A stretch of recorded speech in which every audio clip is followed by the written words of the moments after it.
Hello, today we're gonna explore the strangest, probably I expect so, videos about meteorology on the internet. This film will be about the, I don't think maybe the most popular, but the most enjoyable in a probably a bad way videos about meteorology, because I think it's a good idea to see what a general public sees about this topic. I'm pretty excited to see what is shown on a YouTube, so I will just search for a meteorology a video and oh, something interesting. I just saw a video from a channel. I won't say the name, because if it video turns to be really bad, like painfully bad or something like that, I just don't wanna cause any hate toward a creator, because maybe they had a bad day or maybe they did something they shouldn't. But it is always easy to blame someone for something, but it's not the way I want to work. So this is the video called "Why Weather Forecasts Suck." I'm just gonna adjust the volume if it turns out that that it's too loud or opposite. Okay, let's start. Oh, an ad. It's typical an ad in Polish because I'm from Poland. Okay, it starts. I see. Okay, let's start. When asked to predict whether it will rain in a specific place in the next few hours, meteorologists get it wrong a lot, which is super. Maybe I'm kind of too harsh on this, but no. Like, I live in Poland, I just said so, and we have a model, a meteor model called ICON D2, and this model is extremely reliable. At this point, the author of this channel shows us a picture like that must symbolize that in about 75% of cases, the weather forecast is wrong about whether it's gonna be rainy or not rainy. But I think such things as rain or, well, the lack of rain is really simple. I think it may be even more. It's probably more reliable in this scenario than when predicting intensity of rain, for example. Because when you have, for example, a stratiform cloud, if a hidden convective cells with a hidden CBs inside of it, then predicting a existence of a whole structure, like for example in a warm front, will be much easier than predicting a certain convective cells.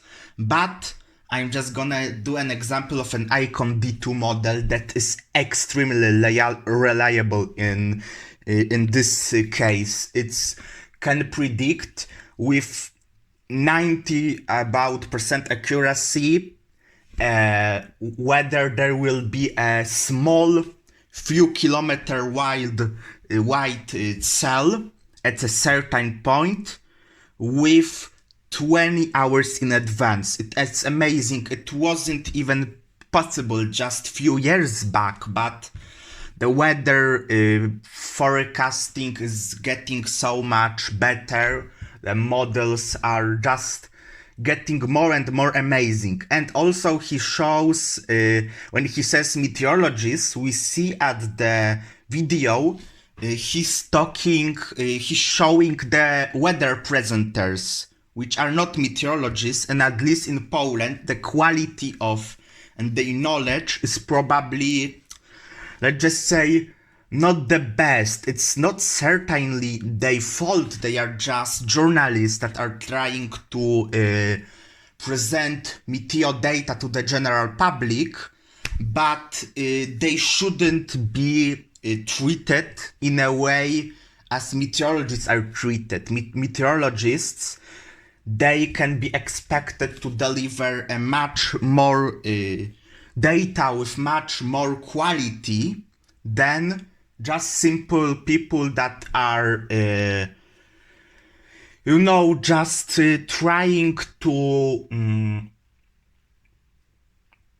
just trying to do their job by walking past the screen and pointing at a certain temperature values. You know what I mean. Frustrating. Rain seems like it should be easy to track, and knowing if it's going to rain is a pretty important detail for all of us. Again, maybe I'm a little too harsh on this certain video, but predicting the rain,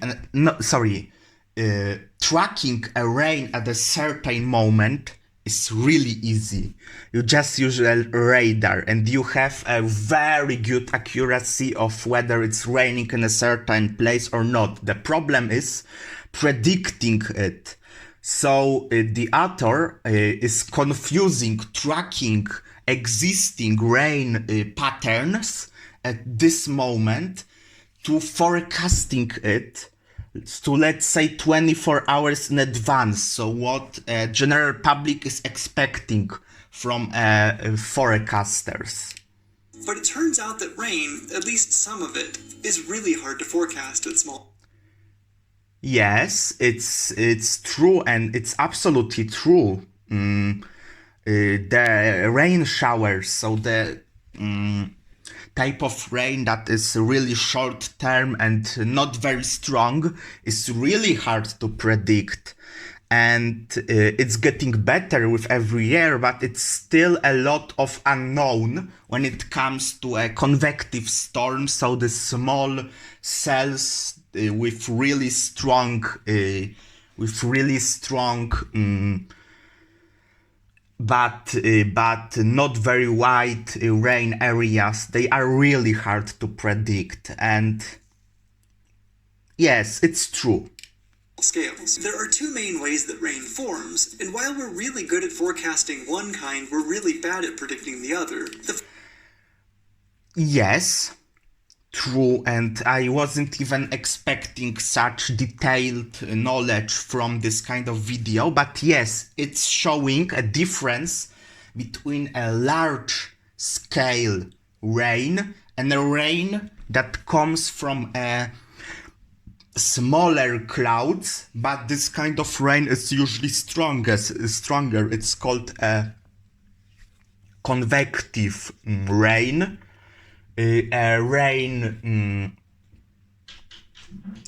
Sorry, my dog is trying to get inside my home, so wait a second.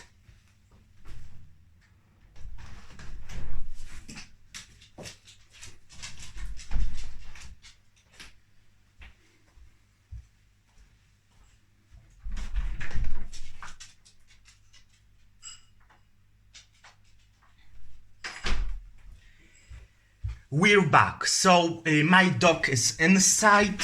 I hope he's happy now, and let's continue.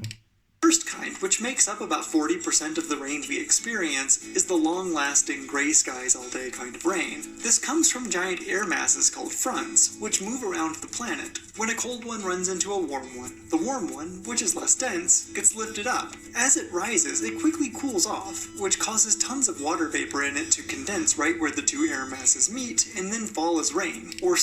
Yes, it's true that I must say that it's presenting in a kind of way that may be confusing, because it says that fronts are large air masses. No, the fronts are places exactly between the air masses. So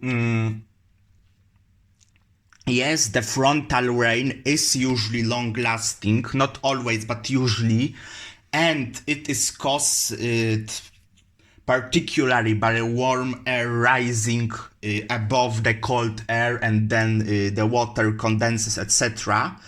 So yes, it is in a 90% true. So overall, this video has a good quality. It doesn't say anything that is obviously wrong, like you can say, or even stupid. No, it's keeping a quality at relatively high level.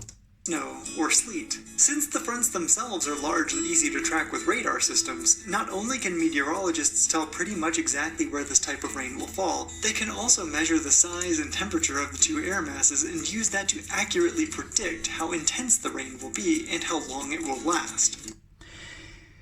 Yes, but it's, as far as I know, because the forecasts for large TV stations that are mostly used by people are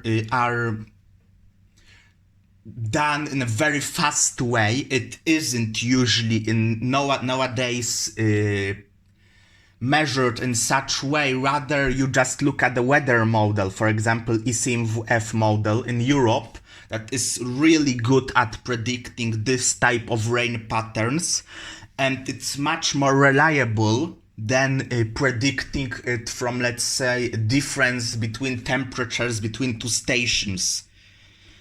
This type of weather was used when the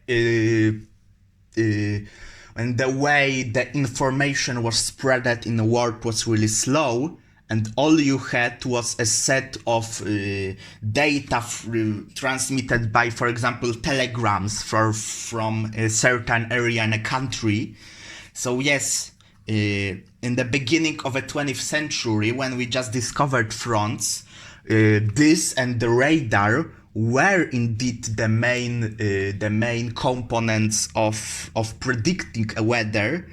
But now we are not even predicting the fronts based on a textbook style writings. Like you see, you have, for example, a cold front with a big CB, and then there are all kinds of clouds like behind it. No, now we are just using weather models, maybe adjusted by some kind of maybe algorithm or based on experience of a certain forecaster, but we're basing it mainly on a numerical weather prediction, so based on computers that are much more reliable in integrating a large set of data from a large areas.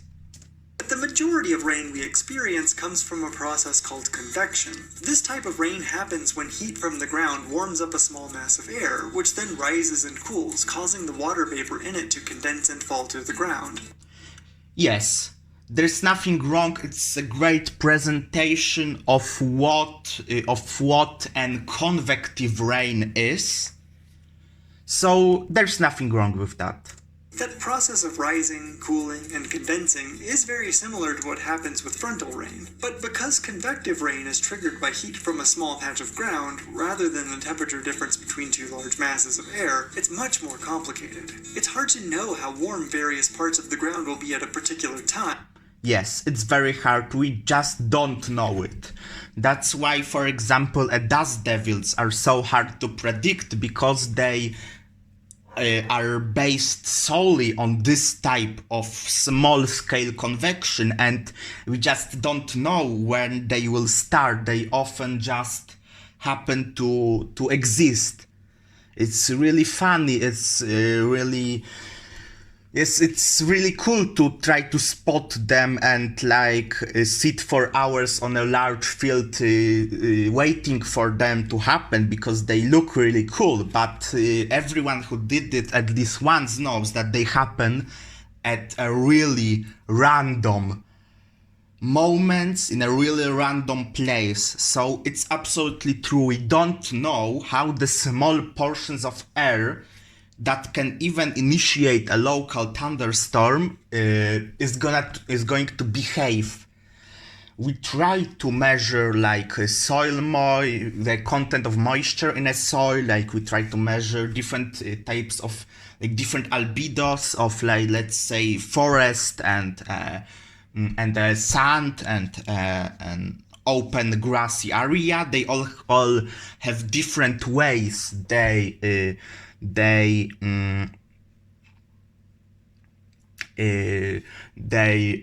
not reflect. They absorb the radiation from the sun, and they hit in a different ways. It's obvious, and that's why it's really hard to predict when exactly the updraft, so the warm air that rises higher and higher, in the end of the process, creating a thunderstorm. We just don't know where and when it will start exactly. Whether that heat will be enough to lift a particular mass of air to a particular height, how much water vapor that particular mass of air holds, and how long that particular mass of air will stay over that particular patch of warm ground.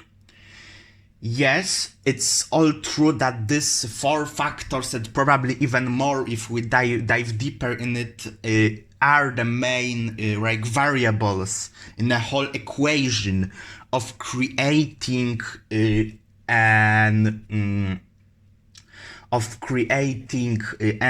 thunderstorm. And I just may say it again, but after knowing this, like I knew this, but when you just recall this whole information, you are even more impressed with how accurate modern weather models are with predicting this type of rain, not perfectly, but better than it was even possible like 10 years ago, for example. As a result of all these variables, rain from convection can look like a light sun shower or a severe thunderstorm, and it can be over in minutes or last for hours. What's more, the masses of air involved in convective rain are often way smaller than the resolution of most meteorological monitoring systems.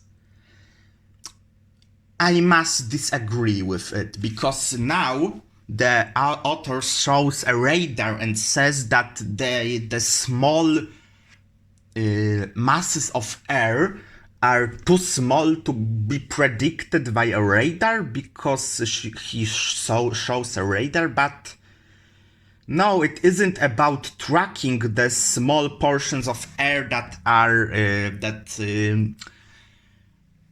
when we see on a radar a storm, even the smallest one, we see it clearly.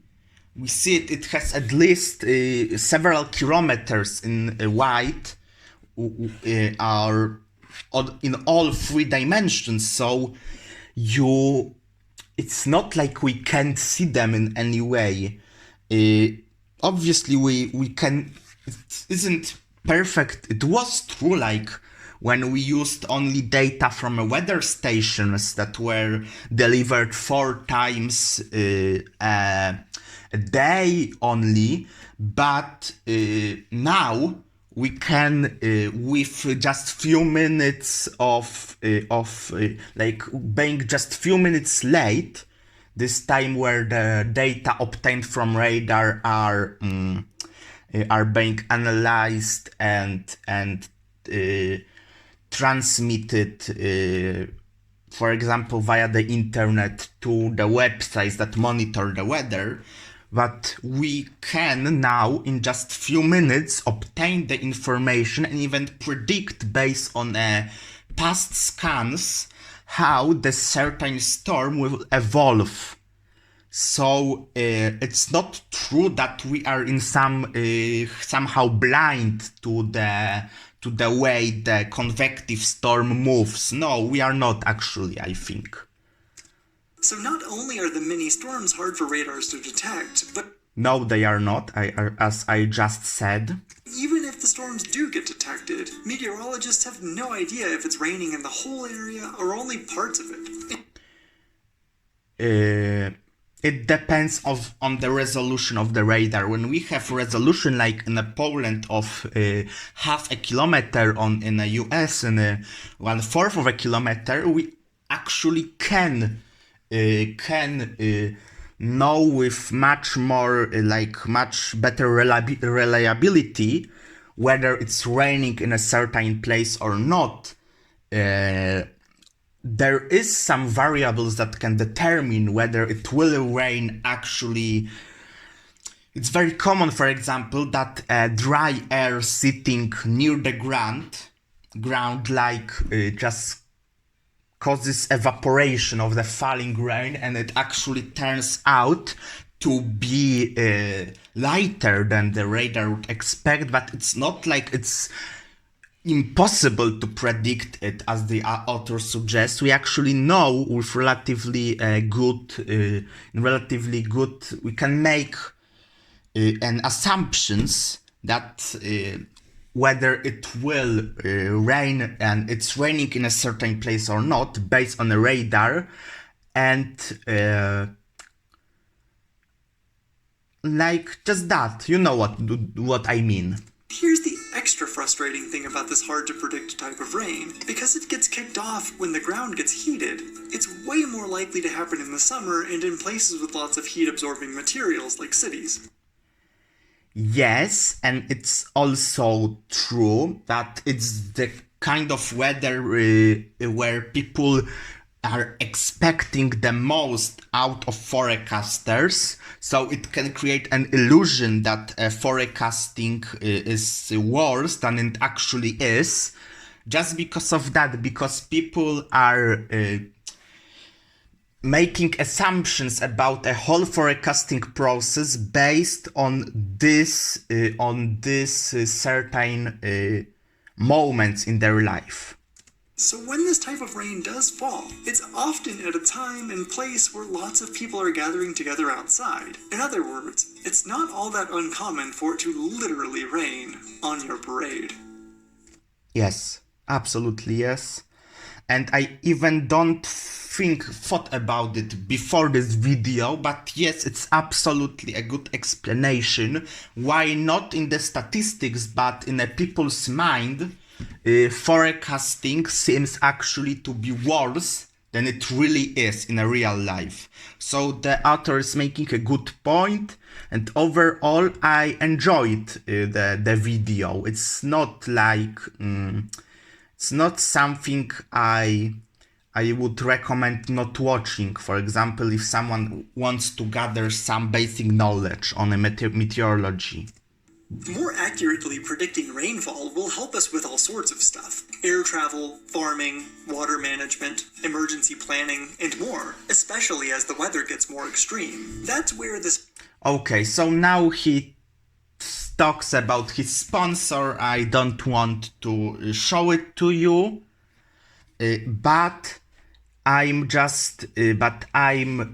gonna try to find a video that we can laugh at and that will just break me. I really want to see something like that, like something that is, you know what I mean. That's,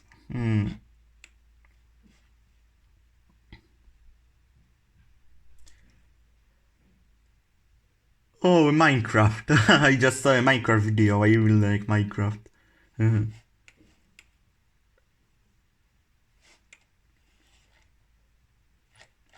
Okay, and I promise you, I will find something really strange. I will find something really strange and relatively... Yes, I found a video with a miniature that just absolutely breaks my mind, because it says no rain and shows like a textbook kind of cumulus cloud with a flat base and fluffy upper part, and it says no rain, which is kind of true, because cumulus clouds are fair weather clouds, clouds that are associated mainly with a good weather, but next to it, it shows a cloud that is just turned upside down. I don't know if you can imagine it, but imagine turning the cumulus cloud upside down, and then it shows that it tells rain. So it suggests it's some kind of way to predict whether it will be raining or not, is to see if you see a cumulus cloud or some kind of cloud that doesn't even exist, like the worst way of clickbaiting people is suggesting that they know something where they really doesn't know anything, and it just confuses them more. Okay, this video is only 7 minutes long, so we're gonna watch it. For you, we're gonna watch it. Being able to predict the weather by observing cloud formations is a skill that is somewhat lost on us modern humans. Most of us can easily look at a cloud and see the unicorn or ice cream cones, but very few of us can look at clouds and see the approaching cold front. And I don't think it's such a great problem, because I don't even know when the cold front approaches. Like, literally, anyone that is a weather geek, like, you can know the weather from let's say you were just born and you started at this point just looking toward anything related to weather, and you were the best person in the world. You know the most out of all the humans about the weather. Can you predict the cold front approaching in like 24 hours before it? And can you say with a certainty that it's not a occlusion front or a dry line or convergence line, as we say in Europe? No, you cannot say it. No, it isn't. It's like meteorology isn't a cloud watching. It's not like you just go outside, look at the cloud, and just because you're a meteorologist, you know what will happen in the future. Just like a doctor doesn't just look at the patient walking inside his office and knows what's wrong with him. No, no, it doesn't work like that in meteorology. Doesn't work like that. And I see it's gonna be a lot about clouds. So we're just gonna watch the beginning of it. And then he's gonna talk about all types of clouds. And I don't even wanna listen to it, not because he will be wrong, but because it's boring to be presented this kind of knowledge in such way. Okay, let's do. Fortunately, being able to predict the weather is easier than one may think. Clouds can easily be broken into 4 categories. These categories are high clouds, middle clouds, low clouds, and clouds with vertical growth. Yes, it's true, and it's actually based on a miniature. I was expecting something more unrealistic or more delusional, but actually it's a pretty cool knowledge the author presents to us. Clouds are also identified by shape. Cumulus refers to a heap of clouds. Stratus refers to clouds that are long and streaky. And nimbus refers to the shape of rain, because we all know what rain looks like. It's a really strange thing to say, like it's a lot of wrong with this statement. Cumulus is a heap of clouds? Like, no, cumulus is one cloud. It's not like a lot of clouds stuck in one another. It's a... And stratus cloud is long and streaky. I would say cirrus cloud is long because it forms the web kind of structure, but stratus clouds? What does even the author mean by long and streaky and nimbus? Refers to the shape of rain? Like, I know what the author is trying to say, but just no.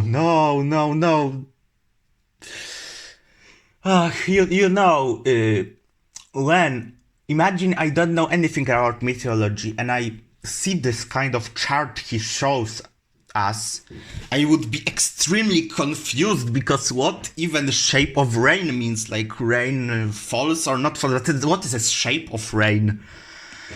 I think that it's actually the shape, or we can call a virga a shape of rain. So the kind of, or a rain shaft, what we see from a distance when beneath the cloud that is a rain cloud, but it's not what a nimbus means, because a virga can exist in a pretty much every cloud.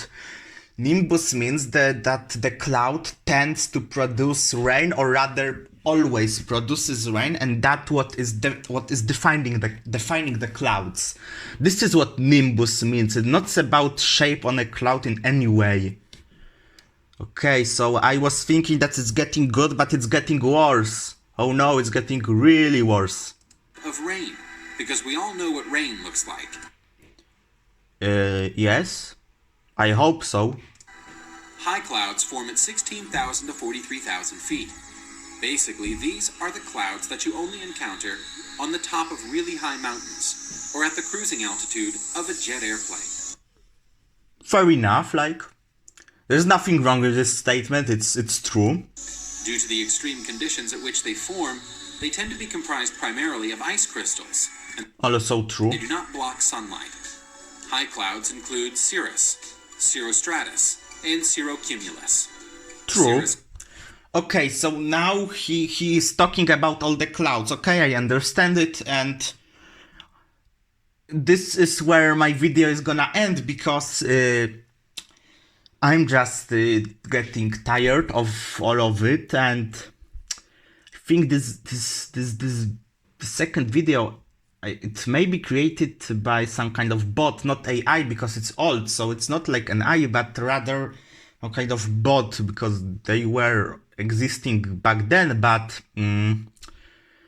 the way he described the clouds is so strange. Like, it's completely confusing, and it doesn't say anything to anyone. And if, for example, if a student watches this video, he will get only confused, and it can only cause a misunderstanding between him and, let's say, something who knows more about the clouds from a different sources.